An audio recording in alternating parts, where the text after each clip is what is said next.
In November 1992, Variety broke the news that John Hughes would direct the upcoming live-action Peanuts movie. His meetings with Charles Schulz went well. Warner Brothers had the rights and everything was ready to go. Very little was reported after that. The project evaporated. Our alternate timeline features 3 likely decisions John Hughes would make on the way to success. Stay for the bonus section that speculates about why it didn't happen. First, Hughes would decide to limit the number of characters. He would follow the lead of the Broadway musical You're a Good Man, Charlie Brown, which is the only live-action adaptation of Peanuts so far. At the time, fewer characters meant a focused story. Now this means that the story is not dated. Even today, the play is a favorite among amateur companies. The only difference between current and early productions is that Sally took over for the original Patty. Violet and Shermy never went on stage. Similarly, Hughes would succeed by focusing on the central characters, leaving out Peppermint Patty, Rerun, and many others. John Hughes' second decision would move Peanuts back to the Midwest. Much of the school year would mean snow on the ground. Schulz was from St. Paul, Minnesota, and the landscape in the comic strips reflected that through the mid-1960s. Later years featured more minimalist drawings and reflected Northern California, where Schulz was living. He had left the Midwest in 1958. John Hughes often filmed in the Chicagoland area. St. Paul is about 6 hours away from there by car, and filming there would have been a simple adjustment. Third, John Hughes would decide to avoid ethnic stereotypes. This is from 16 Candles in 1984, which at the time was a surprising throwback to the 1930s. The Midwest, as portrayed by John Hughes, has been famously described as unbearably white.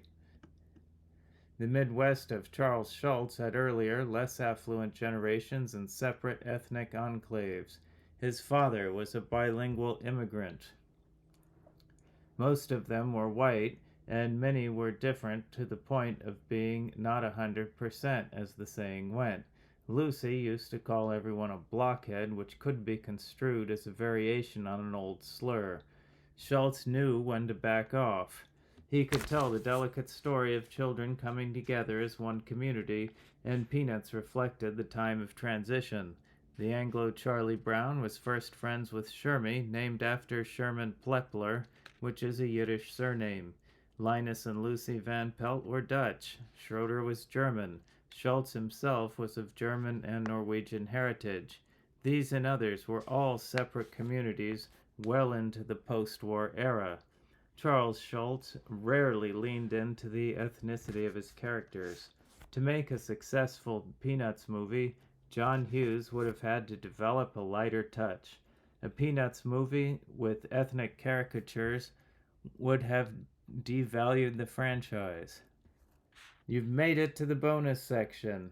The consensus I've found around the time of recording is that John Hughes' live-action Peanuts movie was canceled because his version of Dennis the Menace was a flop. The timeline of this conjecture doesn't match what happened. Variety reported that Hughes would have had the script ready in early spring 1993. Dennis the Menace didn't come out until the beginning of summer in late June. Clearly, the project came to an end before Dennis was released. John Hughes always wrote quickly and finished well ahead of any deadlines. No script is known to exist, and it is unlikely that one will be found. So what happened? From here, the most likely scenario is that Charles Schulz walked away and he and John Hughes never mentioned it again. His reasons for ending the project could have been common reservations about John Hughes at the time. The generation gap might have been too much, or he might have had reasons known to him alone. It is less likely that John Hughes was the one who walked away. He tended to say yes to everything. Although he was extremely successful, he needed the Peanuts movie more than Schulz did. He had been through several adaptations by that point. Do you know of any other adaptations that never quite made it to the screen? Which ones would you like to see? Let us know in the comments.